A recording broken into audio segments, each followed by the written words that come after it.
Good afternoon. Welcome to the regular meeting of the Business, Housing, and Zoning Committee for April 22nd, 2025. I'm Jamal Osman, and I'm the chair of this committee.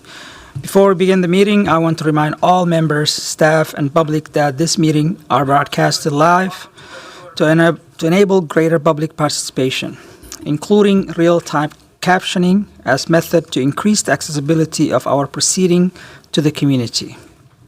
Therefore, all speakers need to be mindful of the rate of their speech so that our captioners can fully transcribe all comments for broadcast. We ask all speakers to moderate their speed and clarity of their comments.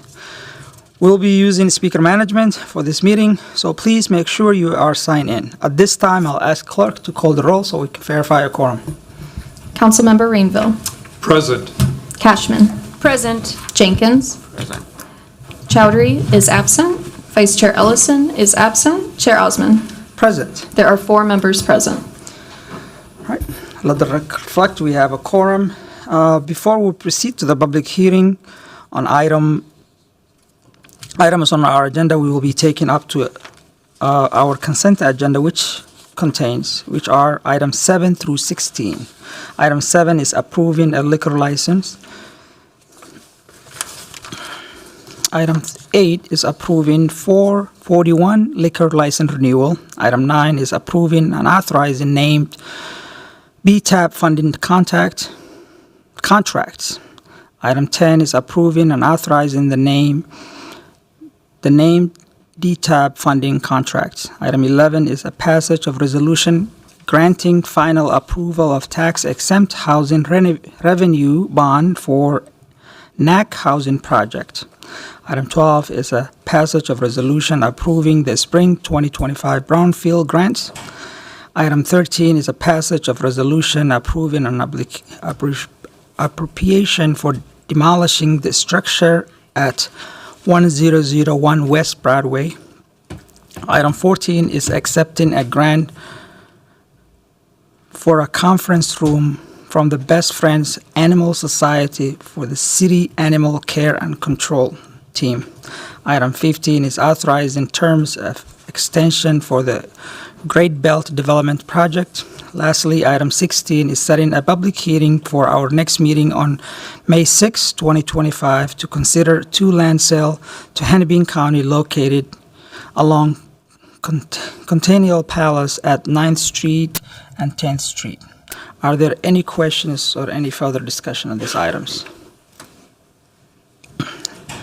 Seeing none, I will recognize we have been joined by Councilmember Chowdhury in the meeting. Seeing no other comments or questions, I will approve on the consent agenda. All those in favor say aye. Aye. And those opposed say nay. The ayes have it and the motion carries. Now we will proceed to the public hearing portion of our agenda. First off, we have a public hearing for an application from Mothership Pizza Paradise for permanent expansion of premises and sidewalk cafe license. I'll ask Manager Amy Lingo to give us that presentation.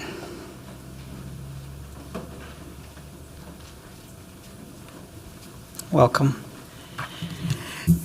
Thank you, Chair Osman and committee members.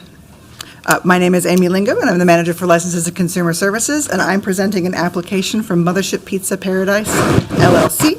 The applicant is requesting a permanent expansion of premises to a sidewalk cafe license. This business is located at 5057 France Avenue South.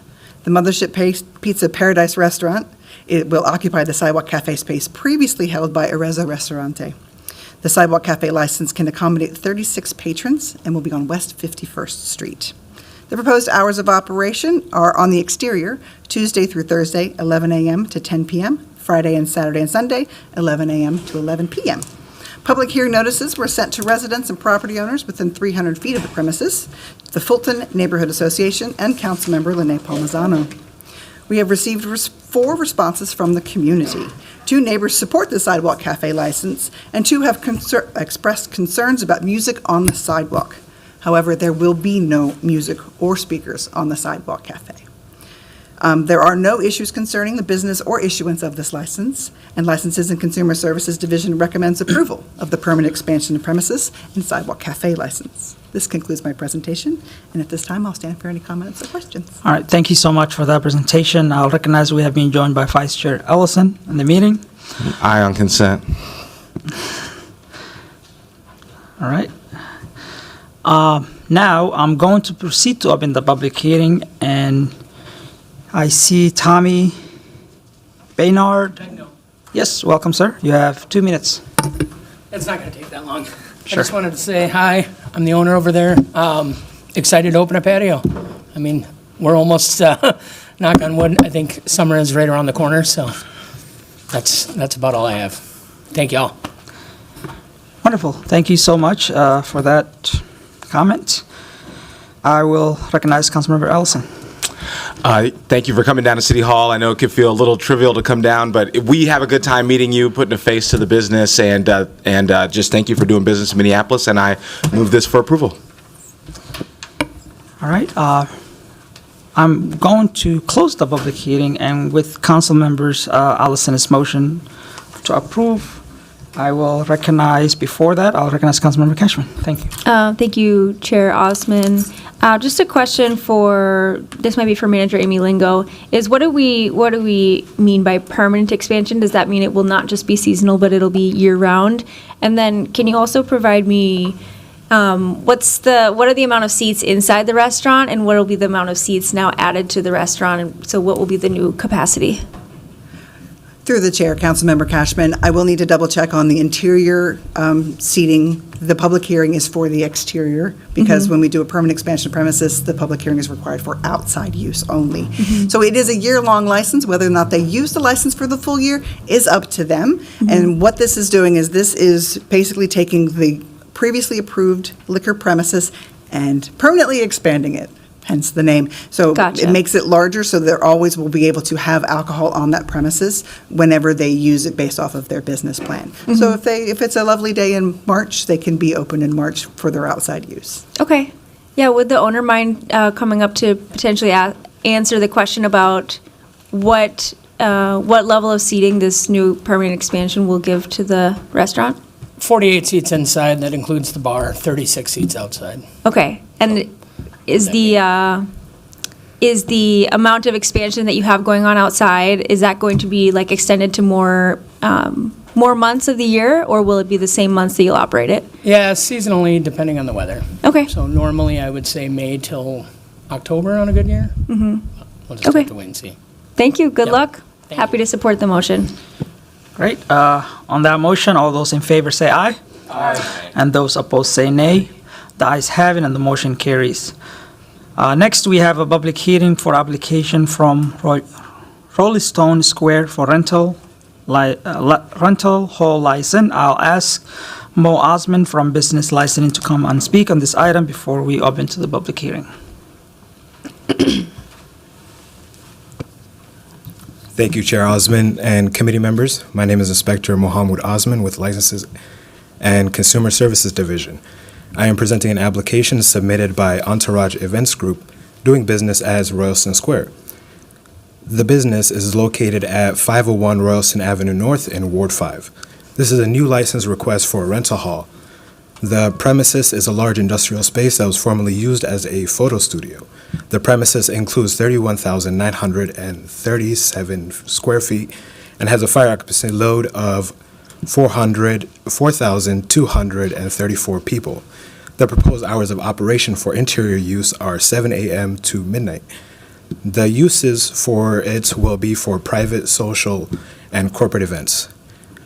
Public hearing notices were mailed to residents and property owners within 300 feet of the premises, as well as to the North Loop Neighborhood Association, the Warehouse District Business Association, and Councilmember Ellison.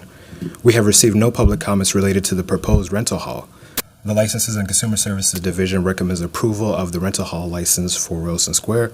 This concludes my presentation. I am available for any questions or comments. Thank you. Thank you so much for that presentation. And now I'm going to proceed to open the public hearing and recognize Steve Hark from North Loop.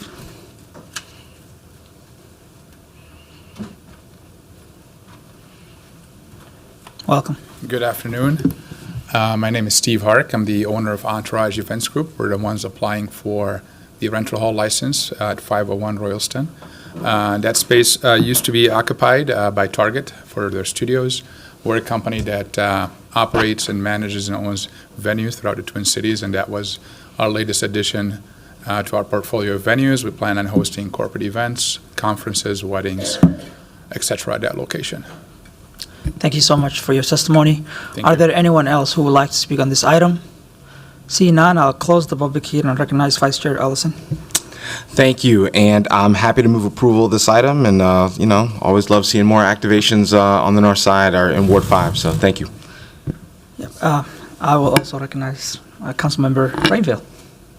Thank you, Mr. Chair. Mr. Hark, I just want to thank you for investing in the city and your belief in that. You run great operations, and once again, you're putting your own dollars to invest, and you're creating jobs and paying taxes. So thank you very much for what you do. On that motion, all those in favor say aye. Aye. And those opposed say nay. The ayes have it, and the motion carries. Next, we have a public hearing for an application from Froyo Soul for liquor and general entertainment license. I'll ask Greg Allison from Business License. Welcome. Sorry if I mispronounced your last name. That's fine. Thank you, Chair Osmond, committee members. My name is Craig Eliason, a district supervisor with Licenses and Consumer Services. And today I'm presenting an application from Froyo Soul LLC, doing business as Froyo Soul, located at 110 Kenwood Parkway in Ward 7. The applicant is requesting an on-sale wine with strong beer general entertainment license. Froyo Soul will operate as a concessionaire of the Minneapolis Park and Recreation Board on 3 parcels which encompass the Minneapolis Sculpture Garden. The area is bordered by Dunwoody Boulevard to the north, West Lyndale Avenue South to the east, Vineland Place to the south, and the Parade Baseball Stadium to the west. A special provision was added to State Statute 340A.404, Subdivision 2, Paragraph P, which reads in part, notwithstanding any other law relating to seating requirements, local ordinance, or charter provision, the City of Minneapolis may issue 1 or more on-sale intoxicating liquor licenses to any entity holding a concessions or catering contract with the Minneapolis Park and Recreation Board for use on Minneapolis Park and Recreation Board premises. Froyo Soul will offer a menu consisting of hot dogs, various snacks, frozen yogurt, beer, wine, soft drinks, coffee, and hot chocolate. The applicant intends to offer entertainment in the form of a 3-piece jazz band and various other live music performances, lawn games, yoga sessions, and other wellness and community events. The hours of operation will be from 11 a.m. to 7 p.m. daily. On April 1st, 2025, public hearing notices were sent to property owners within 600 feet of the premises. Notices were also sent to the Lowry Hill Neighborhood Association, the Loring Park District Business Association, and Councilmember Katie Cashman. We have received 2 comments from the community. One supports this application. One expressed neither support nor opposition, merely asking questions regarding the entertainment and plans for litter control. There are no issues concerning the business or issuance of this license. The Licenses and Consumer Services Division recommends approval of an on-sale wine with strong beer general entertainment license for Froyo Soul. This concludes my presentation. At this time, I will stand for any comments or questions. Thank you. Thank you so much for that presentation. We'll take the questions after the public hearing. Now, I'm going to proceed to open the public hearing and recognize Jesse Naxon. Welcome. Hi, everyone. Thanks for your time today. My name is Jessie Knutson, and I'm the owner of Froyo Soul. We've been in business for going on 11 years now, but we're honored to be the concessionaire at the Minneapolis Sculpture Garden. I don't know if anyone has any questions. We don't take questions, Okay, but I'll perfect. have the next person call the next person, Shane Sure.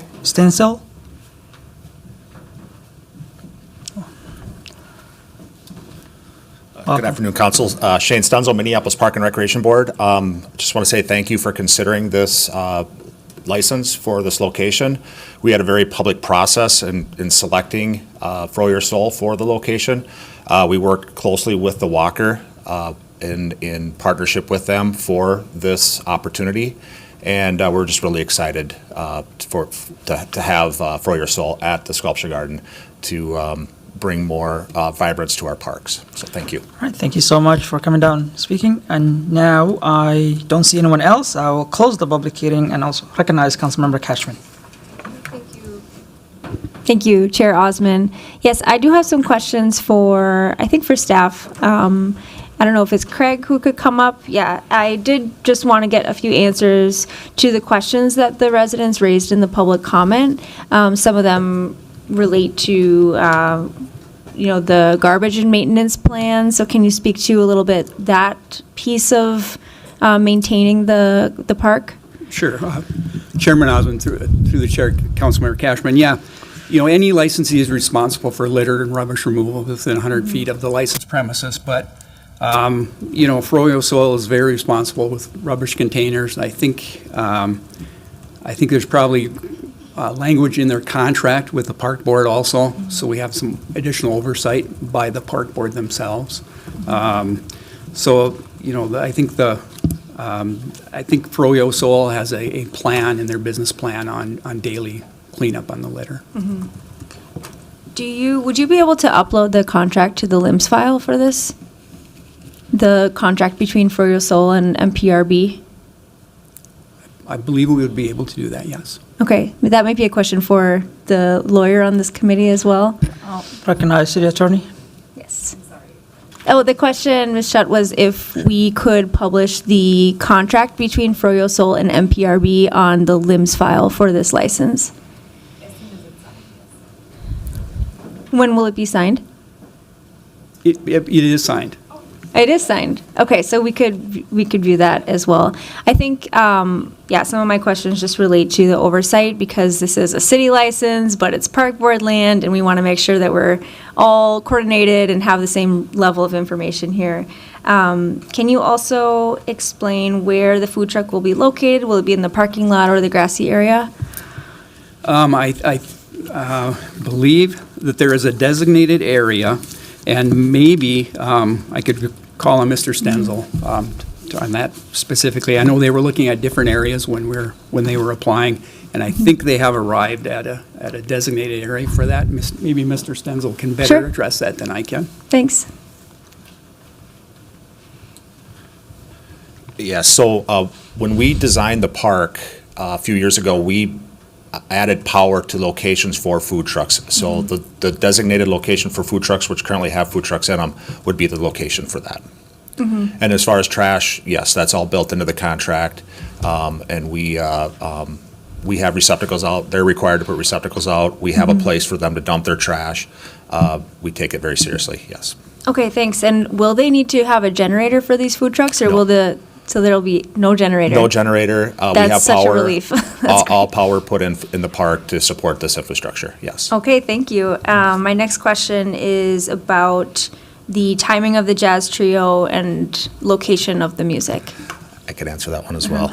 The timing would be before 7 p.m., between 11 and 7, the hours of their operation. They would face away from the neighborhood, and we would notify the neighborhood if there's any sort of amplified sound, similar to what we do with all of our amplified sound in our parks.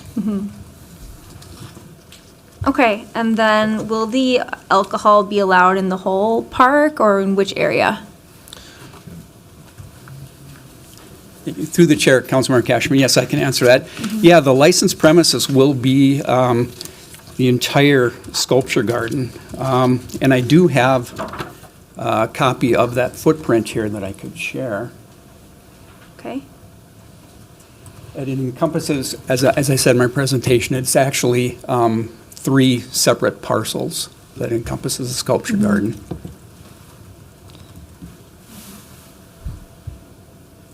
I'm not seeing 3 separate, oh, I see, because there's the, that's the pond there in the middle, so it's those 3 squares Yes. that will be allowed. And then what will be the hours for allowable consumption of alcohol in these areas? According to state statute, they are allowed till 1 a.m., but with the business plan submitted, their hours of operation are from 11 to 7. So if they wanted to extend on either side of that, they would have to amend their business plan and put an application for that. What's the plan if people are consuming outside beverages that are not purchased from Froyo Sol? Through the chair, Councilmember Cashman. Again, with any liquor license, the licensee is responsible for ensuring that no outside beverages are brought in, nor that any beverages leave the licensed premises. So the Okay. licensee is responsible for ensuring that.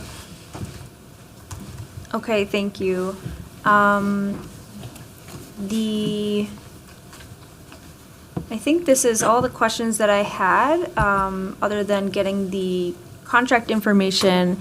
And then if residents of the neighborhood are experiencing issues, I imagine that there may be some issues that come up regarding outside beverages, or people leaving the premises with beverages, or if there's, trash or sound or any kind of noise complaint, should they go to the park board or to the city with those complaints?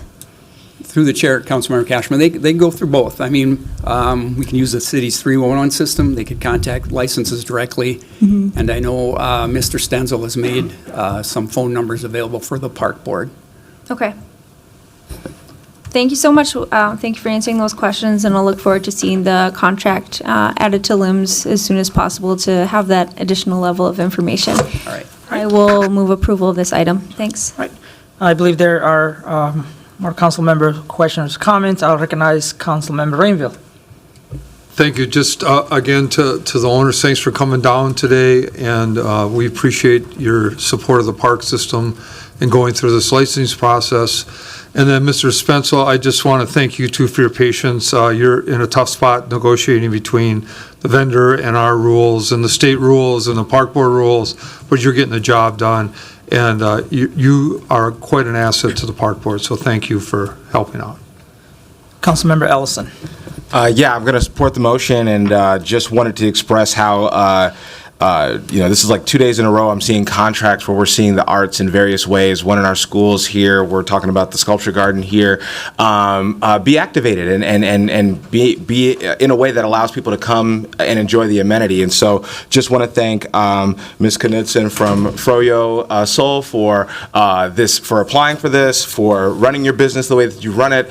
I think we've been dealing with so long, this idea that people are leaving Minneapolis, or there's not enough fun things to do in Minneapolis. And here we are, countering that, creating activations for people to come and enjoy our amenities. So thank you for doing your business. Shane, thank you for navigating all these various levels of government and this private partnership that you have here. And I'm excited to support this motion and probably go to Froyo Sol at some point. So thank you. Wonderful. With the motion from Councilmember Cashman to approve, all those in favor say aye. Aye. And those opposed say nay. The ayes have it and the motion carries. Next, we have a public hearing for an application from Habanero Tacos for liquor license. I'll ask Steve Daniels from Business License to come and speak on this item. Welcome, sir.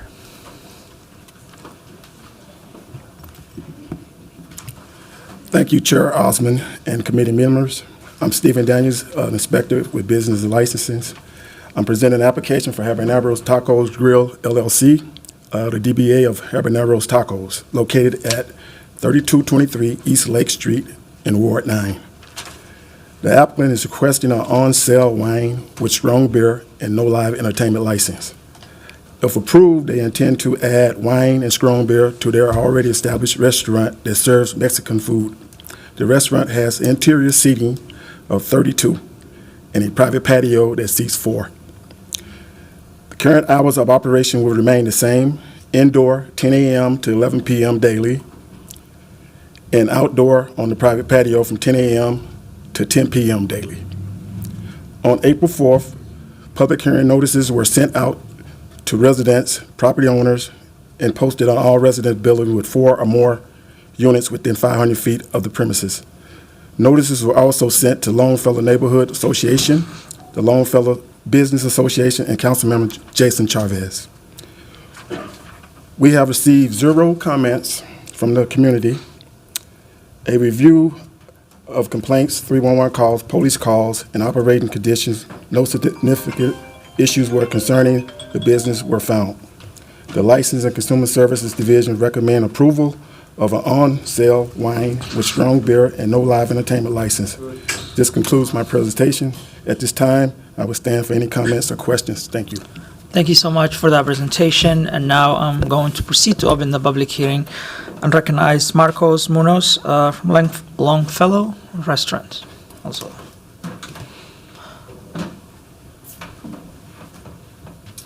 Welcome. Hi guys, as you mentioned, my name is Marcos Munoz on behalf of Habanero Tacos Restaurant located at 3223 East Lake Street. We've been in the business from 1995, and now it's, I think, time to have a good time bringing wine and beer for everybody who's welcome to come and enjoy us, and I wish everybody say yes. All right. Thank you. All right. Thank you so much for Thank that. For your comment, I'm going to.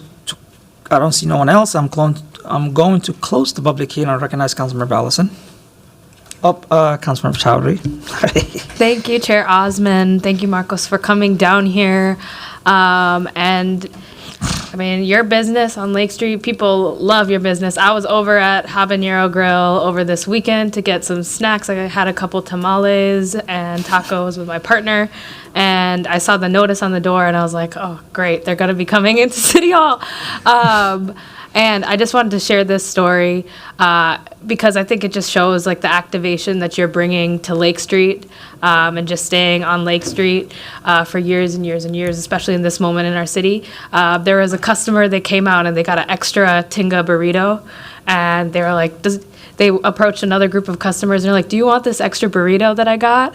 And that person, like, they had like the brightest face ever. It just made their entire day to just get a burrito from your restaurant in addition to whatever they were about to go order. So I'm excited for this new chapter of Habanero Tacos, and I look forward to coming in and visiting again, and I'll move this for approval.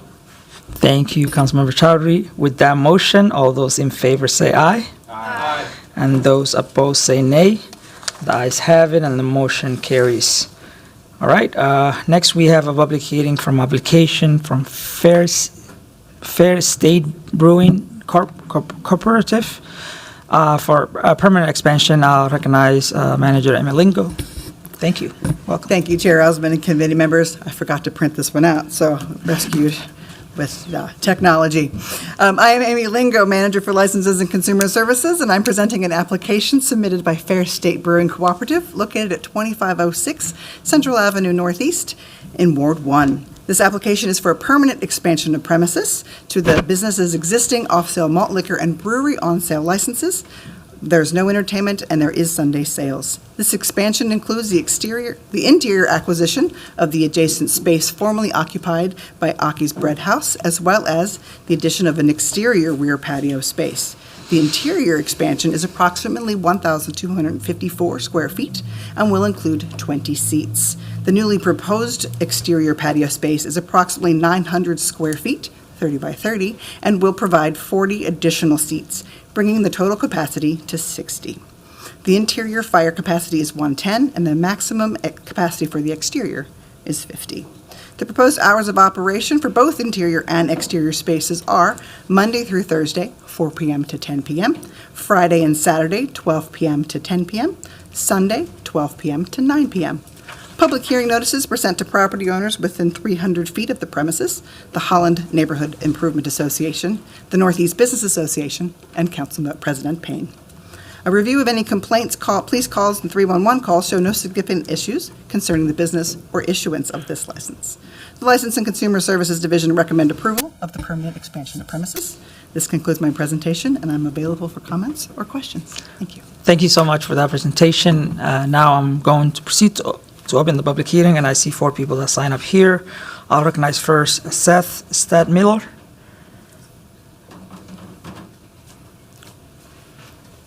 Welcome. Thank you. Thank you to the committee. I'm Seth Stadmiller. This is my wife, Elizabeth Richardson. And we own 2504 Central Avenue Northeast, which is the next door property. And we have an ingress and egress easement through the entirety of the parking lot that is discussed in this expansion. And so unfortunately, we're here to ask the committee to hold off on granting the permanent expansion.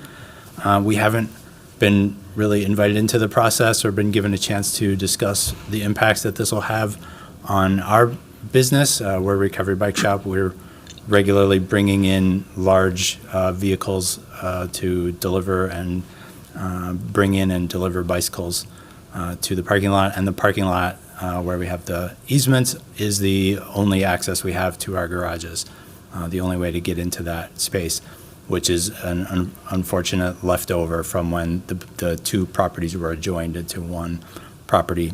They were separated in 2012, 2013 when we purchased the building. We're in the process of developing that garage also. We have secured grant money, and so we're creating plans to use those garages more heavily, and so we very much like to preserve the access that we have to those garages as we move that project forward.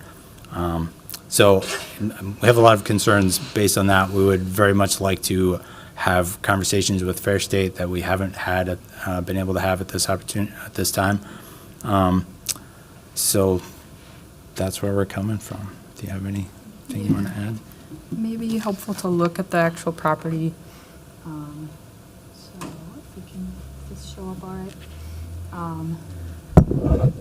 So you can see, our building is here, and the building that Fair State occupies is here. Our property.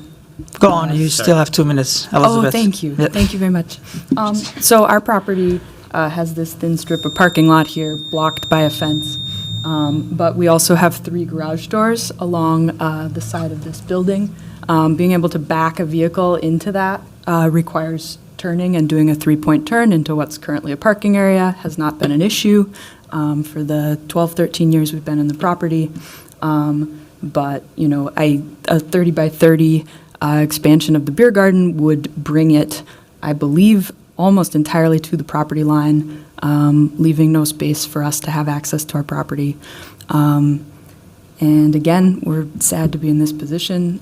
We would really appreciate the chance to talk to Fair State about this before this expansion goes forward. And we appreciate the opportunity to join the public comment process. All right, thank you so much for coming down and your testimony. I will recognize the next person is Evan Sali. Welcome.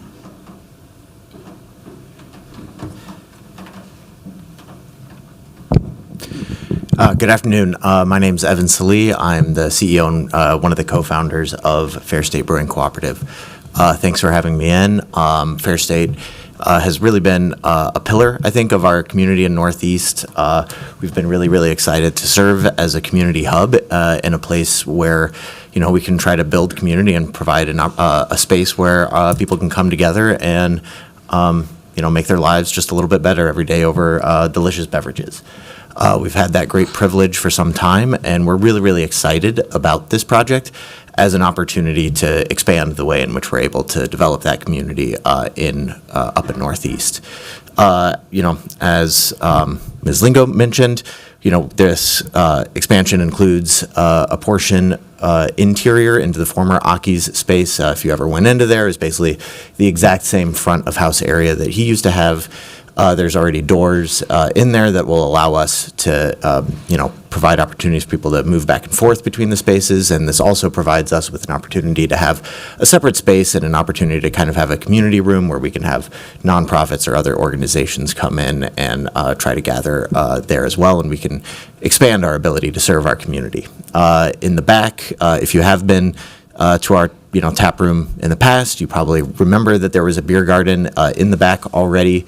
Unfortunately, that was on a separate parcel, and we were not able to renew that lease. But thankfully, with our ability to, essentially now occupy the entirety of 2506, this gives us the opportunity to expand that outdoor service, which is so important in our industry to, during the summer, to be able to have these areas where people can enjoy each other's company outdoors in the nice weather.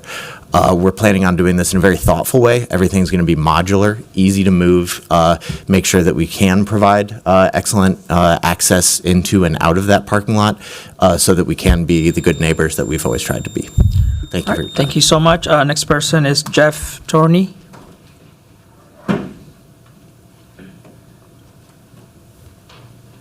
Welcome. Welcome. Thank you. Good afternoon. I just want to take a quick moment to share some support for Fair State. As a longtime Holland neighborhood resident, active member of the Minnesota climbing community, which is down the street, we've been going to Fair State every Monday for 7 to 11 years, depending on how long your membership has been. The loss of their previous beer garden outside had taken a hit to community and where we're able to see and engage with others that we might not get to see on a regular basis. Allowing Fair State to expand their footprint into the Augies area and out back, to me, is a win-win for the community, especially as Lowry gets developed. It's a place where we can come together, see each other we might not get to see, and say hello. So thank you for your time. Thank you so much. Are there anyone who would like to speak on this item? Seeing none, I'll close the public hearing and I'll recognize Vice Chair Ellison.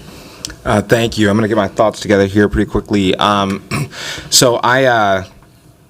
First I want to say, I agree that Fair State's such an amenity to the community, but so is a bike shop, especially when we're, in Minneapolis. People transport that way, they get around that way, and so I just wanted to try to maybe we could vote via head nod. I'm tempted to see if the parties can come together. Folks would have to be in a space of get to yes, right? I would want to make sure that there's some kind of solution. I don't know what that looks like right out the gate. That where we could see Fair State be able to sort of execute their mission while also figuring out how you all can continue to execute yours.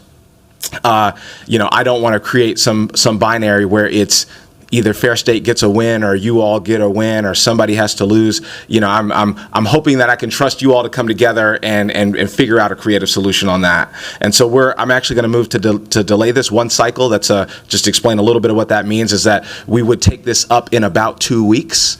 And I hope that my colleagues will support that. And hopefully that 2-week delay would then give you all a little bit of time to sort of come together and so I guess I'll toss that out there. The alternative, if 2 weeks is too long and you all feel like you could get together a little faster than that, is that I could move this without recommendation. That means that we would take final action on it next Thursday, and you all would have between now and next Thursday to work out something, whether it's a layout, whether it's some kind of modular thing that can be taken down and whatever, and you guys figure out the hours. I don't know. Is there I guess I'll invite you all up here to see if there's a preference about, do you think you could get this done by some agreement done by next Thursday? 2 weeks. Or the alternative is 2 weeks. You all would prefer 2 weeks? All right, so I'm going to move to just delay the whole cycle. The quicker one. Okay. Then next Thursday. All right. So I'm going to move this without recommendation, and that way we haven't made a recommendation to full council about what we should do with this item, because hopefully we can get some kind of consensus from you all, and then we'll be voting on something a little bit more workable for both parties. So that's my intent here. I'll check with the attorneys to see if that's an appropriate way to move forward with the item. Through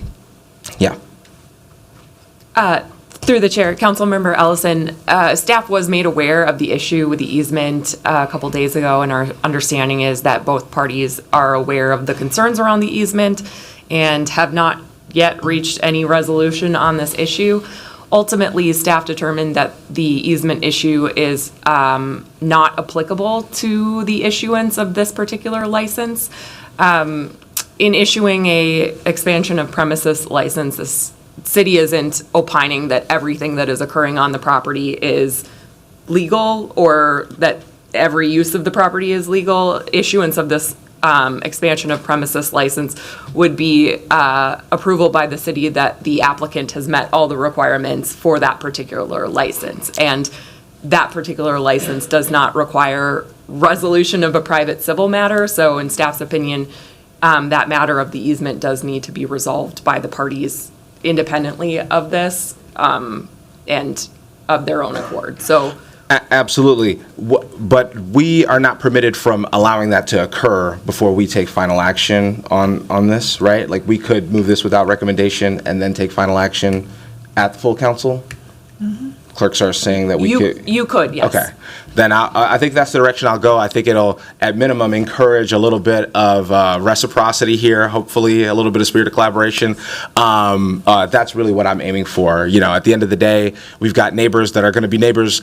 You know, we're going to see you guys here right now for a couple of minutes. You guys are going to be neighbors for a lot longer than the council has to deal with this.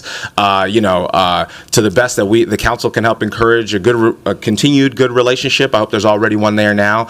I think that this action could do that. Council will take final action, and just for full transparency, I want to make sure that if we've got Fair State meeting the standard, that they then get approved, right? That's kind of how I like to operate with things.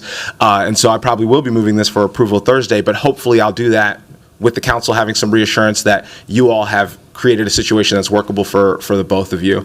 So Fair State I've been going to Fair State a long time. I think it's a worker-owned co-op now.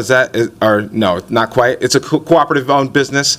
And I know that former Councilmember Kevin Reich was a big champion of cooperative businesses. I remember, I don't know if any of us have quite picked up that mantle, but Fair State's sort of a shining example of that legacy and those kinds of policies, and an amenity to the Northeast in its own right. So definitely want to see this move forward eventually, but hopefully both parties can come together and create a situation that's workable in the area of question.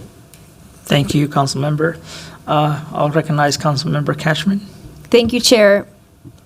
I just got in queue also to make a motion to forward without recommendation to give this time, so I will support that motion, and again, it's next Thursday. So today is Tuesday, it's not 2 days from now, it would be the one after that, will be the day that the council takes final action on this. Council Member Rainville. Thank you. So I would just encourage both parties to really think this through before you have to hire attorneys. I represent a very old part of Minneapolis in Ward 3, and we have a lot of these easement issues, a lot. It's a terrible problem if the neighbors aren't getting along. So please take the time. Again, it's going to cost you a fortune in legal fees if you don't come to some type of agreement. Thank you. Councilmember Jenkins. Thank you, Chair Osmond. I'm just curious, how will we find out, the council, what the resolution is? Is that baked into this process somehow? Follow through the staff. We're moving this forward without, I guess, I think it would kind of behoove the two parties to let us know what's going on. They don't have to, as purely, strictly legal, speak. But certainly we're moving this forward without recommendation to get some clarity and to allow them some space to work this out. And so I think it would make sense for them to communicate with staff or with us directly about what they've come to and that it works for the two of them. That's what I would say. But as far as can we twist their arm? I don't think so. No, I'm not suggesting that. I'm suggesting that the party should know how to communicate with us in order to make sure that we can vote on this item next week, since we're moving it forward without any recommendation. Yeah. No. I see Manager Amy Lingo not in her head that they can communicate with her and she'll let us know. Wonderful. Welcome. Chair Osmond, I will happily play communication intermediary, and I will let the council know of any updates. Thank you. Thank you. All right. Seeing no other members, with the motion from Councilmember Allison without recommendation to move it forward on the council. All those in favor say aye. Aye. And those opposed say nay. The ayes have it, and the motion carries. All right, lastly, we have a public hearing for a passage of resolution approving tax increment financing plan for the Snelling Yard housing. I'll ask Emily Carr from CBED to come and speak on that item. Welcome. Hello, good afternoon, Chair Osmond, committee members. I'm Emily Carr. I'm a supervisor in residential finance. I'm here today presenting this item on behalf of Tiffany Glasper. Today, we are seeking approval for the tax increment financing plan for the Snelling Yards Family Affordable Housing Project proposed for the Snelling Yards site located at East 44th Street and Snelling Avenue South in the Hiawatha neighborhood of Ward 12.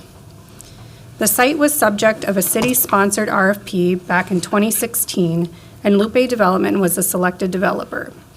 This development has two phases: the Snelling Yards Senior Housing, also known as Hillock Apartments, which was completed construction in 2022, and this Snelling Yards Family Housing Project.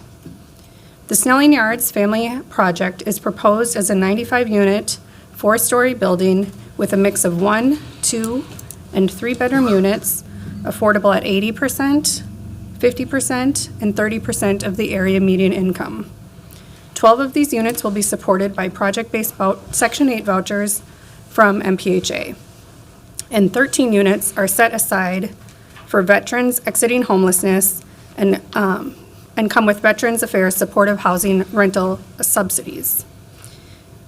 In addition to the rental units, the project will also include more than 7,000 square feet of amenity space, including a community room, indoor bicycle storage, exercise room, business and mail center, laundry facilities, and on-site property management offices. The total development costs for the project are estimated at just over $33 million. The developer has submitted a funding application to the city requesting tax increment financing assistance for the project. Pending City Council approval, the Snelling Yards 2 tax increment financing plan will establish a new housing TIF district. As required by statute, the TIF plan was submitted for 45-day review to Hennepin County, the Minneapolis School Board, the City Planning Commission, the Longfellow Community Council, and other interested parties on March 6, 2025. Staff received no public comments on the plan. The financing details for this project are still being negotiated with the developer. Staff will return to this body later this spring with those final details, which will include preliminary and final housing revenue bond approval, issuance of a pay-as-you-go tax increment note, and an additional funding award through the Affordable Housing Trust Fund program, as well as amendments to the land sale redevelopment contract. It is anticipated that the project will close and start construction in mid-August. Staff recommend approval of the TIF plan before you today. With that, I'll stand with any questions. Thank you so much for that presentation. I am going to proceed to open the public hearing. Are there anyone who would like to speak on this item? Seeing none, close the public hearing and recognize Councilmember Allison. Thank you. I'm happy to move approval of this item. My apologies, Councilmember Chowdhury, I did not see the screen here. I'm going to go ahead and rescind my motion. Thank you. Councilmember Chowdhury, my apologies, my computers keep going dark. You're all good. Chair Osmond, I just wanted to quick speak to the item and just first start by saying I really appreciate all of the neighbors that are in the area surrounding Snelling Yards and also the neighbors currently at the Hillock residence that's like a part of that whole Snelling Yards project. Many neighbors for a long time have been waiting for this activation to occur. There's some history here. This used to be a city-owned parcel specifically for public works. And as this parcel has been kind of sitting there, there's been just like a number of different livability issues with crime, and neighbors have been doing their really best to kind of communicate with each other, communicate with me about safety in the neighborhood. And one thing that just always comes to the top in the conversations that I have is this type of activation of this vacant lot. So I'm really, really excited to see this TIF plan come forward. I also think it's just a wonderful example of really building up a multi-generational campus. We have Hillock that is supportive senior housing, have had multiple community meetings there. They are excited for the potential of having more neighbors just right over there next door to them. And then I think one thing that I want to highlight is it's really encouraging to see the city really leaning in to support types of housing that are shifting towards multi-bedroom units, to support families that are looking for a place to stay. That's been something that I've heard from community members in terms of just creating more rental opportunities and steps in for families to come into the 12th Ward. And with that, I will move this for approval. Thank you, Councilmember Ellison, for rescinding your original motion so I could do so. All right. Thank you. With that motion, all those in favor say aye. Aye. And those opposed say nay. That motion carries. Now we will move to our final portion of our agenda, which is discussion. First, we have an exclusive rights agreement between the city, park, and rec, and the local tribe, Owaminiyomi Okodayabi, I think I said it right, for federally owned property near the upper St. Anthony Falls Lock and Dam. I will invite Emily Stern from CPED to give us that presentation. Welcome. Thank you, Chair Osmond, committee members. I'm Emily Stern with CPED Business Development. I'm before you today to request authorization to enter into an exclusive rights agreement and declaration of continuing public commitments with the Minneapolis Park and Recreation Board, Owamniamni Okotoyapi, a Dakota-led organization, which we'll refer to throughout the presentation as OO. The agreement authorizes the CPED director to name OO as the city's designee under a 2020 U.S. congressional directive so that OO can acquire approximately 5 acres of federally owned land near the Upper St. Anthony Falls Lock and Dam directly from the federal government. This historic land transfer, which will put sacred Dakota land back into the stewardship of a Dakota-led organization, has been nearly a decade in the making and reflects years of collaboration between the city, park board, Owamniamni Okotoyapi, the 4 Dakota tribes of Minnesota, the U.S. Army Corps of Engineers, and other federal leaders, and many other community groups and stakeholders. Owamniamni Okotoyapi has been leading an effort to restore this land at this special place of deep significance and rich cultural heritage for Indigenous people, and particularly the Dakota. OO has created a native-centered vision for returning the land to a natural Indigenous landscape and providing public access so visitors can connect with the Indigenous history of the site. This is a vision for our central riverfront that the community, including the Dakota tribes of Minnesota, has embraced and worked together for years to advance. This vision aligns with our city goals and values around reactivating the central riverfront, moving away from the industrial uses of the past and restoring the riverfront to a more natural state, recognizing it as Dakota homeland and honoring its Indigenous history. Under this exclusive rights agreement, the city will designate OO once several development feasibility conditions are complete, and will also be conditioned on meeting some ongoing city objectives centered on using the land for a public purpose consistent with the project vision that OO has created and maintaining safe public access to the site.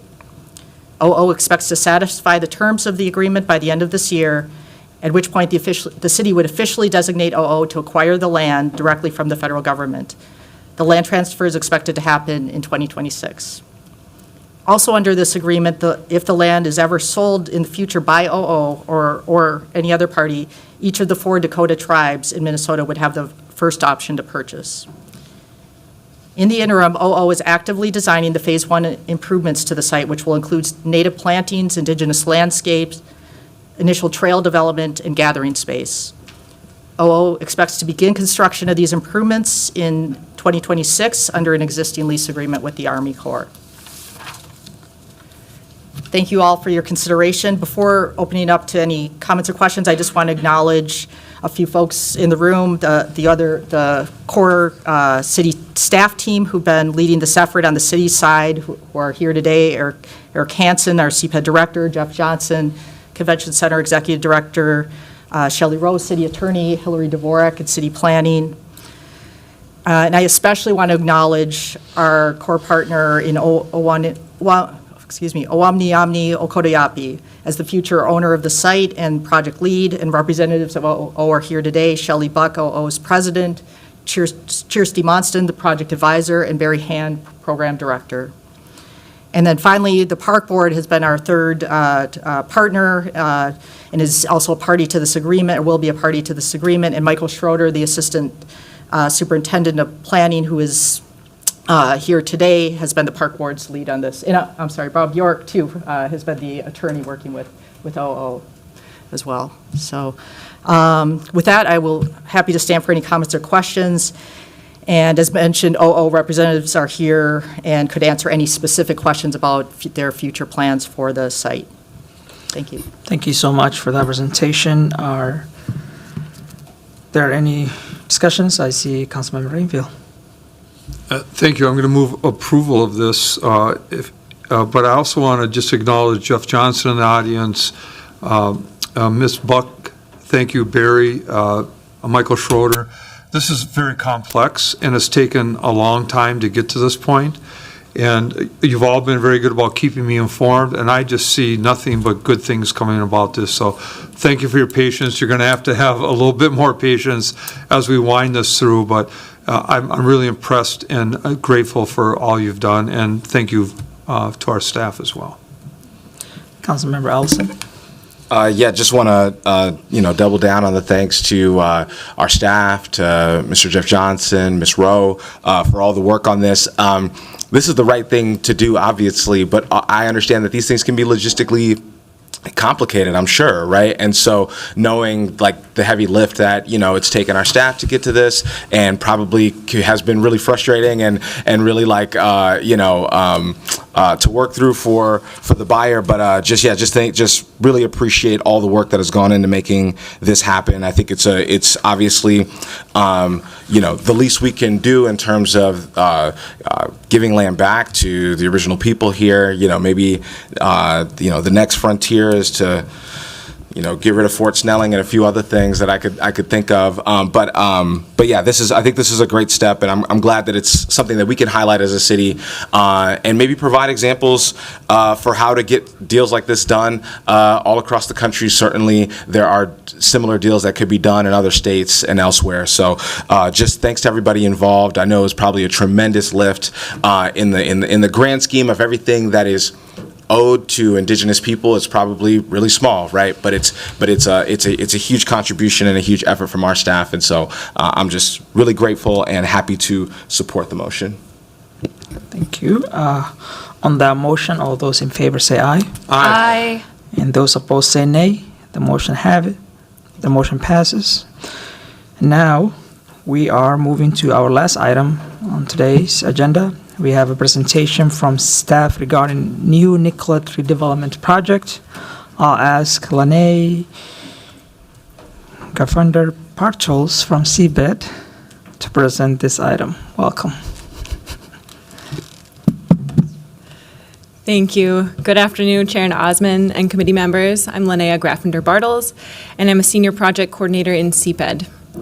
The new Nicollet project has reached the culmination of Phase 3 of the project work plan, another key milestone for progress. Today, I'm here to request that the committee recommend approval of the development framework, a document that guides private redevelopment on the city-owned site. As part of my presentation today, I'll start with a brief overview of the project since 2022.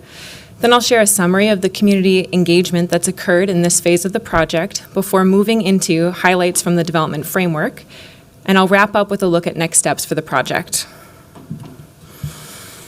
And we'll jump right into that project overview.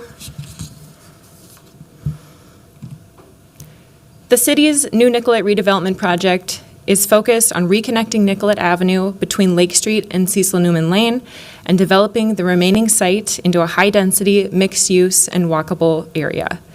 New Nicollet will also include a new public park that will be owned by the Minneapolis Park and Recreation Board.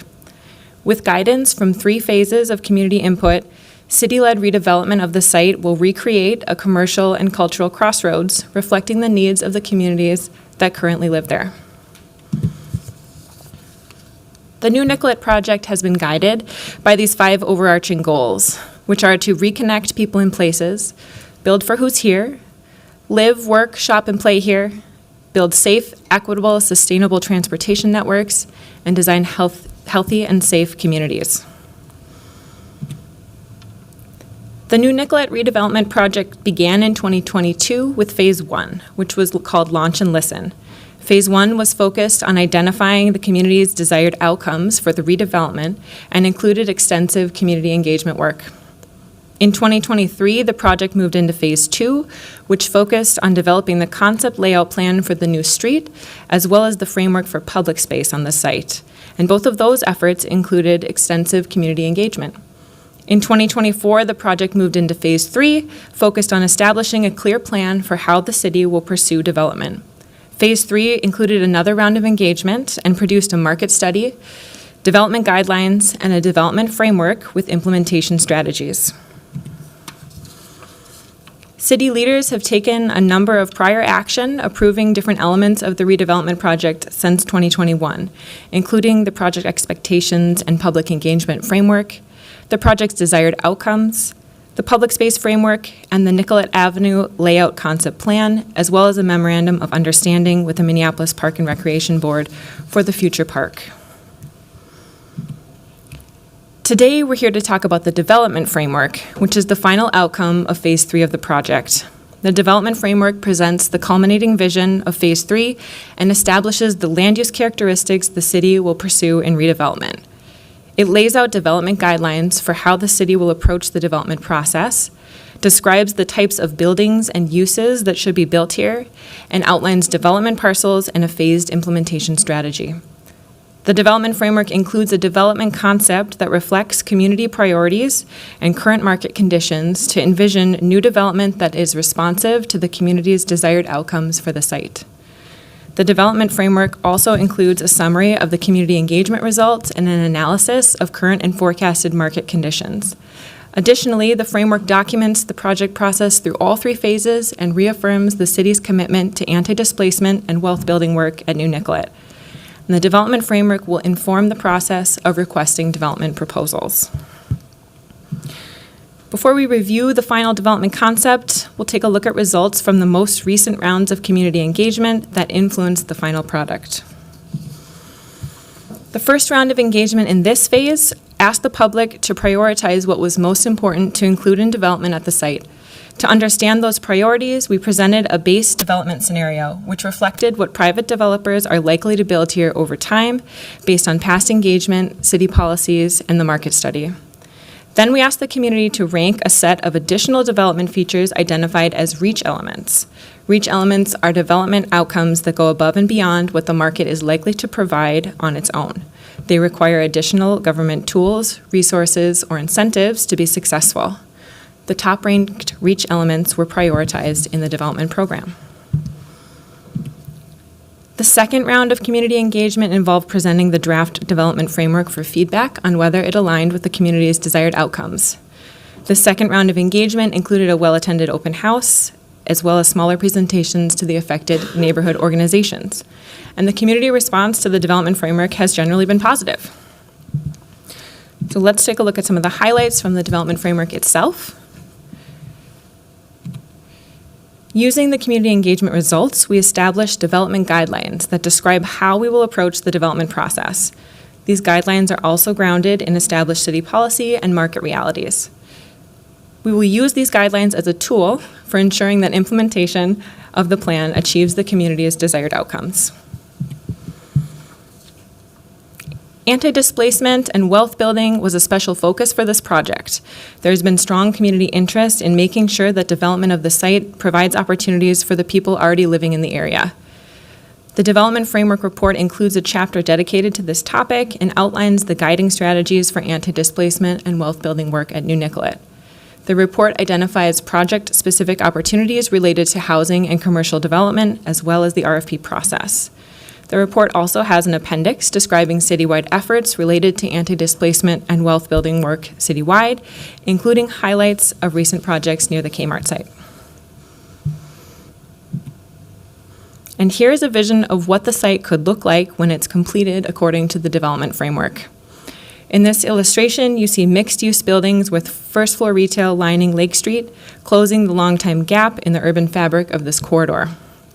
Most of the buildings shown here are in the 4 to 6 stories range, though in this zoning district, we could see buildings up to 15 stories. This illustration is based on current market realities, and actual heights will be determined as projects are proposed. I'll also point out the prominence of the MPRB Park in the northeast corner of the site. And now we'll take a closer look at the development characteristics envisioned here. The framework calls for the creation of 6 development parcels, as numbered here, and assigns to each an expected use or mix of uses. On parcels 1 and 2 in the southeast quadrant of the site, we'll pursue mixed-use buildings with affordable housing above first-floor retail or community uses. On parcel 2, adjacent to the park, we'll be looking for indoor recreation space on the first floor. That space would be for MPRB, as well as some space for a community-serving nonprofit to locate there. Parcel 3 envisions another mixed-use building with a grocery store at the corner of Nicollet and Lake. Parcel 3 is expected to include both market rate and affordable rental units. Parcel 4 includes affordable for-sale townhomes, which we heard from community was a top priority as an ownership and wealth-building opportunity. And those townhomes are centered around the mid-block walking and biking promenade, and they will help to activate that amenity. Parcel 5 includes an affordable apartment building, and Parcel 6 includes another mixed-use building with market rate units on top of first-floor retail across from the new park. The new park is critical to the entire development as an amenity to serve the community, as well as to build momentum for development here. I'll wrap up with a look at next steps for the project. The first next step is that after approval of the framework, we'll work towards the Phase 1 RFP being released late this year. The framework establishes a phased approach to development, which will start in the southeast quadrant of the site with parcels 1 and 2. Future development phases will follow, working through the site in a clockwise direction. Staff will also continue to work with MPRB to plan for the future transfer of land here for the new park. And as we move into the implementation phase of this project, we'll continue to engage the community so that they continue to have opportunities to shape development outcomes, including at the following key milestones. So prior to releasing each phase's RFP, the city will engage the community on development objectives in that RFP. Development objectives will reflect both the intention of the framework document, as well as new information and current market realities. And public feedback will help ensure that development proposals continue to respond to the community's desired outcomes. Prior to selecting a development team for each phase, the city will engage the community to solicit feedback on development proposals received during each RFP process. And then prior to project plan approvals, the development teams will engage with the community to solicit feedback on development plans, including feedback on site and building design elements, before the project is presented to the Planning Commission. I'll conclude my presentation here and am available to answer questions that the council members may have. Thank you very much. Oh, thank you so much for that presentation. I have a quick question. Can you talk about a little bit more about the commercial side of it? I see more housing there, but as we know that area, it's a place where people go shop. Is it just one corner here, grocery store, one corner here, or is it just a place where people can come and shop and experience all kind of shopping opportunity? Thank you, Chair Osman. I'll go back to the illustrative site plan. On parcels 1, 3, and 6, those are all expected to include first floor retail spaces. On parcel 3, I mentioned the grocery store. There is also expected to be additional retail space lining Lake Street, and parcel 6 would have retail space expected along Nicollet. and parcel 1 retail space along Lake. And so yes, they are mixed-use buildings with opportunities for shopping in the area. Okay. So as you mentioned, each floor has, I'm sorry, the bottom floor has commercial retail opportunity. Am I reading right? You are on parcels, yes, Chair Osman. Parcels 1, 3, and 6. Okay. So along Lake Street, along Nicollet, we expect there to be retail spaces in those buildings. And the retail opportunities in the area right now, according to the market study, are somewhat limited. So our expectations there are conservative. In the future, with market conditions improving, especially with momentum for the development as it goes through the phases and gets more completed, we hope that it will be even better positioned to support more retail space. I agree. I think that, as we develop this place, and it's a new market, and people don't have to travel different part of this of outside Minneapolis to shop. They can come here and do that when we create that opportunity for people to go shopping in this area. So I welcome that. I'm super excited, and I'll recognize Councilmember Cashman. Thank you, Chair Osman. Thank you for the presentation and the great work here. I just have a couple questions. One is about the energy. So, I chair the Climate and Infrastructure Committee, and I'm on the Clean Energy Partnership. And we've had some conversations with the Health Department about applying for different grants to do geothermal. And this site has been identified as one that we own, obviously. And then we could do some really innovative energy work and not put in gas, and instead build a geothermal district heating and cooling system that would, be clean and not be creating more fossil fuel and climate change. So do you know anything about the status of those studies and looking into the energy options for this site? Chair Osman, Councilmember Cashman, the development framework does have a priority for sustainable building and site design. And so as we move into that RFP process, one of the priorities that we'll be expressing in those RFPs is for projects to have a higher level of sustainability. And one way to meet that would be to pursue gas-free or nearly gas-free development, or to incorporate some other sustainable energy plans for those buildings. Okay. And while plans for exactly what that looks like are still in the infancy phase, they could come together in the future. What we know right now is that the framework will prioritize projects that respond with a high level of sustainable building design. Okay, thank you. My last question here is about the mix of rental versus ownership options for housing. I really want to see us moving more into a place where we're building condos or like ownership opportunities, even in dense neighborhoods, not just, homes if you have a single family home and rental if you live in a dense area. But I'm wondering how you got to this ratio of rental apartments versus the number 4 parcel of ownership townhomes. And how many will be, ownership versus how many will be rental of the units in this space? Through the chair, Councilmember Cashman, the current framework is based on the market study, which in the current market realities, condos would not be a feasible use at this site, and future development opportunities, that might be a possibility. But for now, we've focused on rental apartments, which are more feasible, and then the affordable ownership townhomes as another product that we have seen executed successfully. Okay. How did the market study get to, no feasibility for condos? Related to the cost, excuse me, Councilmember Cashman, related to the cost of construction and then the ultimate selling price that would be required and the surrounding market area for this site. That was the recommendation.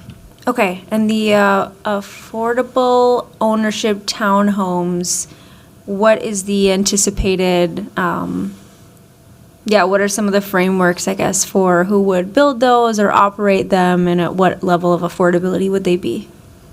Through the chair, Councilmember Cashman, those details are yet to be determined through the RFP process.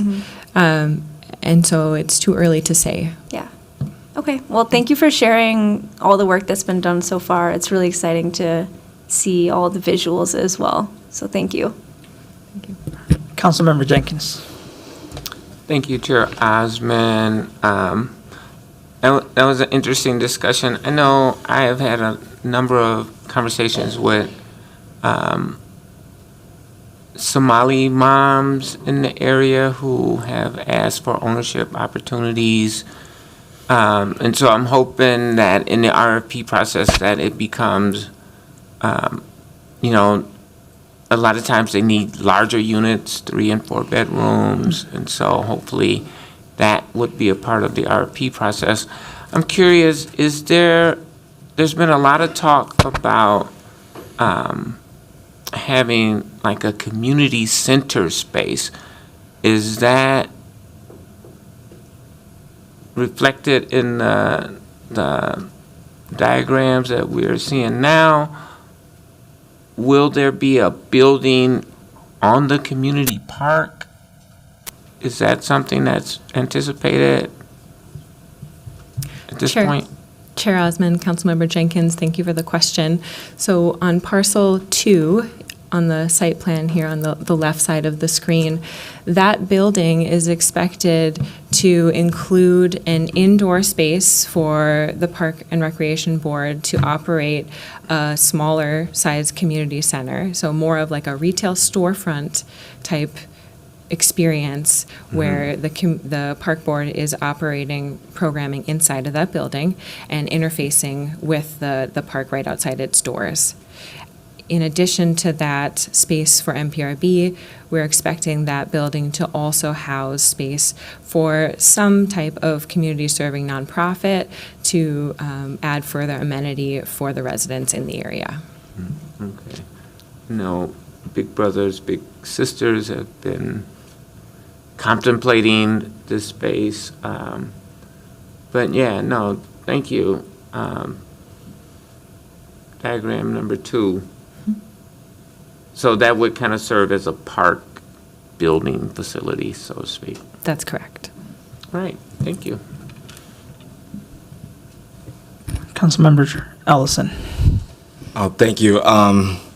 Thank you for this presentation. It's always interesting to see these kinds of plans because they're a little bit, I don't want to say aspirational, but we kind of have to get from point A to point B. This is the process of how we do that. But I love a lot of what I'm seeing, and obviously the council members of the area are going to give their input, and their opinions matter a lot more than mine. But affordable townhome ownership model has worked in North Minneapolis, and it's really exciting to see that present here. I know it's really, it's good for us to build apartments. It's good for us to build all types of housing, but models that aim us in the direction, that aim more people in the direction of ownership, I think is something that the community wants to see more of, and it's always amazing when we can, make that happen. I know that we don't build grocery stores, but to see the intent there in the plan is like really important. I know it's important all over the city. It's important in North Minneapolis. I'm glad to see it represented on this project over on the south side. And so it just looks like a lot of thought has gone into this. Even we were just kind of whispering about the community center, right? Like if a gym and some of those types of things, but obviously then like right after that you were naming how that was a part of the plan. And so just want to appreciate all the hard work. I'm sure that it won't go without a lot more input from community, a lot more input from council members, but I feel like this is it's really exciting to see this level of thought and how it all culminates together here. So thank you for the presentation. You're welcome. Councilmember Chowdhury. Thank you so much, Chair Osman, and thank you so much for the presentation and everyone that has worked on this, and the briefing that I got yesterday. That was just really tremendous. I just have to hold myself back on wanting to share a bunch of ideas because this is like a great canvas for what's to come. I think this framework is really, really thoughtful, and it is just like such a tremendous difference between like an empty Kmart and a giant parking lot. And that's been such a joke among so many Minneapolis residents for so long. Like literally there was someone who dressed up as the Kmart with the parking lot for Halloween. And so maybe someone will dress up as like the Nicollet Avenue development now. Maybe I'll take that up for Halloween. So I just want to kind of revel in that for a second as we're voting on this framework and thinking about this. This is a tremendous change, and this is a generational change. And the few ideas that I'll kind of pitch, and I hope like we can have some discussions as we enter into the RFP process, and I had mentioned this to staff yesterday, is that this is a great site for building multi-generational community, both in what was named by Councilmember Jenkins and having more opportunity for Somali moms who had been asking for more space to raise their kids and raise their family.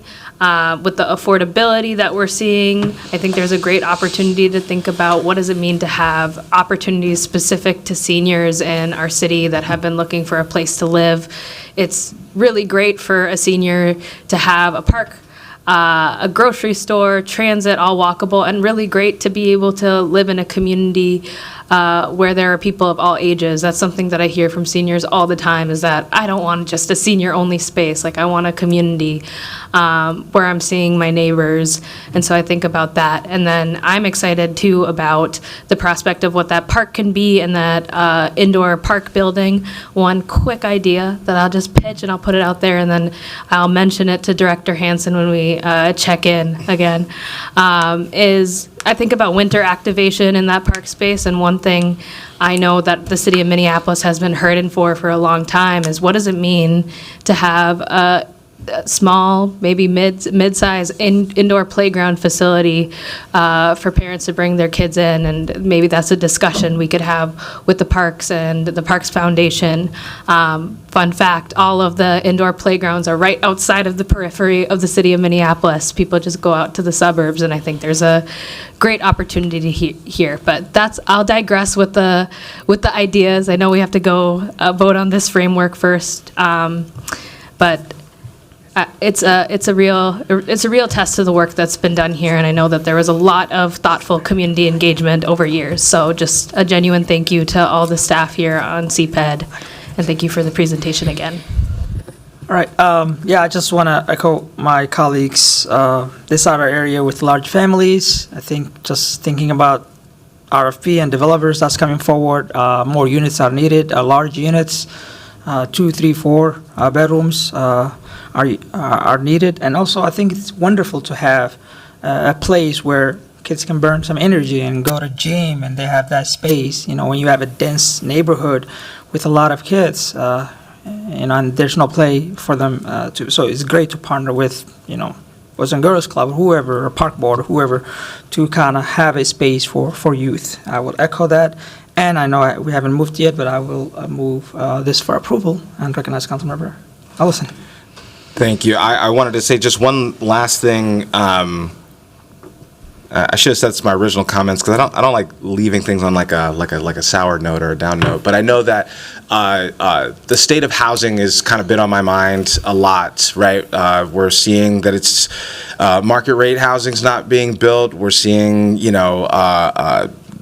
subsidized housing. The amount of subsidy that every level of government's going to be able to put into housing in the future is sort of in question. The federal government's plan to make housing more affordable is apparently deportations or something. I don't get the logic, but that's literally what the administration is saying. And so you see a lot of housing on the plan, and so instead of trying to conclude a half-baked idea there, I will just say that We've got tremendous expertise in our department around housing finance, around how things get built, around how things should work. And so I think if council members find themselves really curious about, hey, how are we going to be executing some of these things? How do these deals come to fruition? What kind of things do we need to be thinking about as fiduciaries and as the city's billfold? I don't know what's the term again, but anyway, the ushers of the money.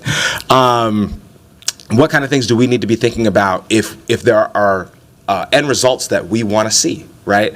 Whether it's be affordable townhomes that we've got to be in communication about how those things come to fruition. If we want to, I think the conversation around condos is really good, but if we want to understand why don't condos really happen, I think that we've got tremendous staff that kind of know exactly why, right? And so I think engaging in those conversations can really help us understand, what we need to be thinking about in terms of budget and policy, but also maybe can help answer some of those questions for community members as well, because I know we get questions about ownership and et cetera, et cetera. So that just came to mind, and so just reminding my colleagues to lean on the assets that we have internally here to kind of understand how these things come to fruition.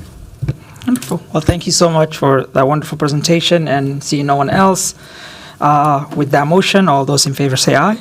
Aye. And those opposed say nay. The ayes have it, and the motion carries.